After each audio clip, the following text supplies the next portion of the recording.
পড়ার বিষয় পক্ষ থেকে বলছি, ক্লাস 11-এর পরীক্ষা হয়ে গেছে।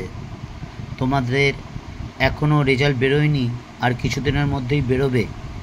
আশা করি প্রত্যেকেই পরীক্ষা ভালো দিয়েছো এবং খুব সুন্দরভাবে উত্তীর্ণ হতে পারবে। ক্লাস 11-এর রেজাল্ট যা হবার হয়ে গেছে এবং আমরা ক্লাস 12-এর রেজাল্ট, যেটার উপর উচ্চ মাধ্যমিক অর্থাৎ এই রেজাল্টের উপর ভিত্তি করে উচ্চ মাধ্যমিক দাঁড়িয়ে আছে, আমরা যদি প্রথম থেকে পরিকল্পনা মাফিক পড়াশোনা না করি তাহলে কিন্তু ভালো নাম্বার পাওয়া সম্ভব নয়। তোমাদের যাদের ক্লাস 12-এ এডুকেশান আছে, এই সাবজেক্টটা খুবই সোজা এবং টেকনিক্যালি যদি তোমরা পড়ো তাহলে সহজেই ভালোভাবে পাশ করবে না, 80-র উপরেও নাম্বার পাবে। দীর্ঘ অভিজ্ঞতা, প্রায় 23-24 বছরের অভিজ্ঞতা থেকে দেখেছি, যতটুকু আমি বুঝেছি ততটুকু আমি তোমাদের সাথে আলোচনা করছি এবং কিভাবে পড়লে ভালোভাবে পাশ করা যায় বা আরও ভালো নাম্বার পাওয়া যায়, যাতে একটা ভালো কলেজে ভালো সাবজেক্ট নিয়ে, সব সাবজেক্টই ভালো, তোমার পছন্দ মতো সাবজেক্ট নিয়ে যাতে অনার্স নিয়ে ভর্তি হতে পারো বা পছন্দ মতো সাবজেক্টে তোমরা পড়াশোনা করতে পারো। তা চলো আমরা দেখি সেই ব্যাপারটা কী আছে। আমরা জানি যে পশ্চিমবঙ্গ উচ্চ মাধ্যমিক শিক্ষা সংসদের দ্বারা যে ক্লাস 12-এর এডুকেশান আছে তার মার্কস ডিভিশনটা কীরকম আমরা দেখে নিই এবং এর উপরেই আমাদের কিন্তু পড়াশোনার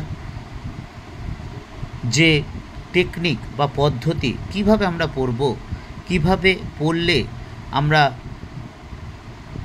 আরও ভালো নাম্বার পেতে পারি, সেটা নিয়ে আলোচনা করব। দেখো, ক্লাস 12-এ তোমাদের এডুকেশনে 10টা চ্যাপ্টার আছে, 12টা চ্যাপ্টার আছে। তা এই 12টা চ্যাপ্টারের মধ্যে প্রথম 3টে চ্যাপ্টার,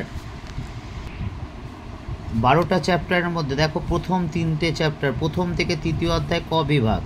এই ক বিভাগে কি থাকবে দেখো, যে প্রথম অধ্যায়, দ্বিতীয় অধ্যায় এবং তৃতীয় অধ্যায়, এই 3টে অধ্যায় আছে। তা এমসিকিউ থাকবে 9টা। এটা নয় যে প্রথম অধ্যায় থেকে 3টে, দ্বিতীয় অধ্যায় থেকে 3টে বা তৃতীয় অধ্যায় থেকে 3টে থাকবে। 3টে চ্যাপ্টার মিলিয়ে এমসিকিউ 9 নাম্বার থাকবে। এরপর দেখো, তাহলে 3টে চ্যাপ্টার থেকে এমসিকিউ 9টা থাকবে, এসিকিউ তাই থাকবে 5টা থাকবে। প্রথম, দ্বিতীয়, তৃতীয় অধ্যায় থেকে 2, 2, 1 থাকবে না 2, 2, 1 থাকবে না 1, 1, 3 থাকবে, এরকম স্পষ্ট নেই। তবে সাধারণত একটা চ্যাপ্টার থেকে 2, আরেকটা চ্যাপ্টার থেকে 2, আরেকটা চ্যাপ্টার থেকে 1 থাকে। এবার দেখো 8 মার্কসের প্রথম অধ্যায় থেকে একটা আসবে, দ্বিতীয় অধ্যায় থেকে একটা আসবে, তৃতীয় অধ্যায় থেকে একটা আসবে। টোটাল 3টে কোশ্চেন থাকবে ক বিভাগে 8 নম্বরের, যে কোনো দুটো লিখতে হবে। তাহলে 8 নম্বর, 8 দুগুণে 16, তাহলে 9 আর 5 14 আর 16 30। এবার এই যে 8 নাম্বারটা থাকবে, এই যে 8 নাম্বার থাকবে, সেটা 6 যোগ 2ও হতে পারে। যেমন জি এর সংজ্ঞা, জিআরএসের পার্থক্য আলোচনা করো, বা ক্ষমতা কাকে বলে, স্পিয়ারম্যানের দ্বিতত্ত্ব উপাদান তত্ত্বটি আলোচনা করো, 2 যোগ 6, এরকম নাম্বার ডিভিশন থাকবে। এই যে লেখা আছে দেখো 6 যোগ 2 বা 4 যোগ 4 বা 5 যোগ 3 বা 2 যোগ 2 যোগ 4, অর্থাৎ টোটাল 30 নাম্বার থাকবে ক বিভাগ থেকে। তাহলে আমরা এই চ্যাপ্টারটা, থার্ড চ্যাপ্টারটা রাশিবিজ্ঞান আছে, এই রাশিবিজ্ঞানটা আমাদের করতেই হবে। মানে তুমি যদি যোগ বিয়োগ ডান দিক বা দিক, সামনে পেছনে, উপর নিচে বোঝো, তাহলে তুমি কিন্তু এটা করতে পারবে, এমন কিছু ব্যাপার নয়। তোমরা মাধ্যমিক পাস করে এসছো, যতটুকু অঙ্ক জানো, যোগ বিয়োগ গুণ ভাগ জানো, এইটা পারতেই হবে। এটা পারলে এই দুটো চ্যাপ্টার যে আছে, দেখো প্রথম চ্যাপ্টার আর দ্বিতীয় চ্যাপ্টার, শিখন আর শিখন কৌশল, এখান থেকে গোটা 4 প্রশ্ন পড়লেই কিন্তু কমন পেয়ে যাবে। কাজে 8 নম্বরে দুটোই পেয়ে যাবে এবং 8-এর মধ্যে 16-র মধ্যে মিনিমাম 14-15 কিন্তু তুমি পেতে পারো। আর অবজেক্টিভের জন্য তো তোমাকে প্রথম থেকে চ্যাপ্টার ধরে, বিভাগ ধরে ভালো করে পড়তে হবে। এবার চলো আমরা খ বিভাগের দিকে যাই। খ বিভাগ দেখো 4র্থ থেকে 8ম অধ্যায়। এখানে দেখো 4র্থ অধ্যায়, 5ম অধ্যায়, 6ষ্ঠ, 7ম, 8ম অধ্যায়, এই 8টা চ্যাপ্টার আছে। এই 4টে চ্যাপ্টার আছে, 5টা চ্যাপ্টার আছে, চতুর্থ থেকে অষ্টম 5টা চ্যাপ্টার। এই 5টা চ্যাপ্টার থেকে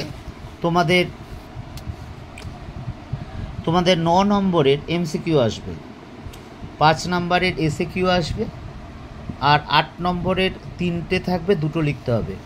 এবার দেখো, এই চতুর্থ অধ্যায় থেকে অর্থাৎ 2015 সাল থেকে এই সিলেবাসের উপর পরীক্ষা হয়েছে উচ্চ মাধ্যমিকে। এই 2015 সাল থেকে এই চতুর্থ অধ্যায়ের উপর কোনো 8 নম্বরের প্রশ্ন আসেনি। কাজেই এই চ্যাপ্টারটা আমাদের 8-এ বাদ গেলে এই চ্যাপ্টার থেকে সাধারণত 4-5টের মতো অবজেক্টিভ থাকে, 4-5টার মতো এই চতুর্থ অধ্যায় থেকে। এবার 5, 6, 7, 8 এই 4টে চ্যাপ্টার, এই 4টে চ্যাপ্টার অর্থাৎ পঞ্চম অধ্যায়, ষষ্ঠ অধ্যায়, সপ্তম অধ্যায় আর অষ্টম অধ্যায়, অর্থাৎ পঞ্চম অধ্যায়, ষষ্ঠ অধ্যায়, সপ্তম অধ্যায় আর অষ্টম অধ্যায়, এই 4টে চ্যাপ্টার থেকে 3টে 8 নম্বরের প্রশ্ন আসবে এবং তার মধ্যে তোমাকে 2টো লিখতে হবে।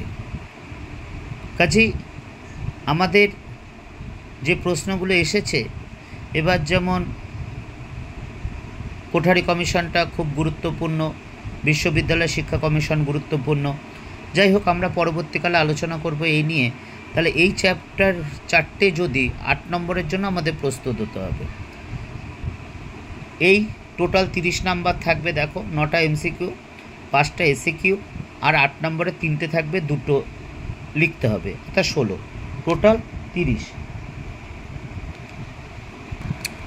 এবার দেখো, গ বিভাগ নিয়ে আলোচনা করব। নবম আর দশম অধ্যায় মিলে গ নাম্বার থাকবে, গ বিভাগ। এ দেখো, নবম অধ্যায় আর দশম অধ্যায় এমসিকিউ 3টে থাকবে, 2টো চ্যাপ্টার থেকে, না একটা চ্যাপ্টার থেকে 3টে থাকবে না, 1 + 2 হবে, বুঝতেই পারছো। এসএকিউর ক্ষেত্রে তাই বলছি, 3টে থাকবে। এবার ধরো, এই নবম অধ্যায় এমসিকিউ 1টা থাকলো আর এটা 2টো থাকলো, তাহলে এটাতে এসিকিউ 2টো থাকবে, এটাতে এমসিকিউ থাকবে, এরকমই। অর্থাৎ মোট 3 করে থাকবে।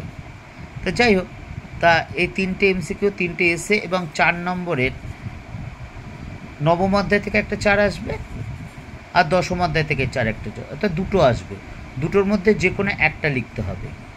অর্থাৎ ভিন্ন ধরনের বা প্রাথমিক শিক্ষা সর্বজনীকরণ, এইখান থেকে একটা চ্যাপ্টার গোটা 3 প্রশ্ন পড়লেই, অনেক সময় 3টেও পড়তে হয় না, 2টো ভালো করে পড়লেই পাওয়া যায়।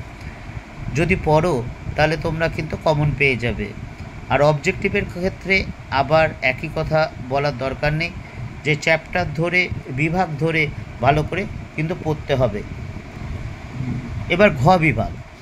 ঘ বিভাগে দেখো, ঘ বিভাগে দেখো, একাদশ আর দ্বাদশ অধ্যায়, অর্থাৎ শিক্ষা বিশ্বব্যাপী দৃষ্টিভঙ্গি, শিক্ষায় প্রযুক্তির ভূমিকা। এমসিকিউ আর এসিকিউ এই 2টো চ্যাপ্টার মিলে 3 থাকবে আর এসিকিউ 3 থাকবে। আগের কথা মতোই, এটাতে যদি এমসিকিউ 2টো থাকে এটাতে একটা থাকবে, এটাতে যদি 2টো এমসিকিউ থাকে এটাতে 2টো এসিকিউ থাকবে, এইভাবে হবে।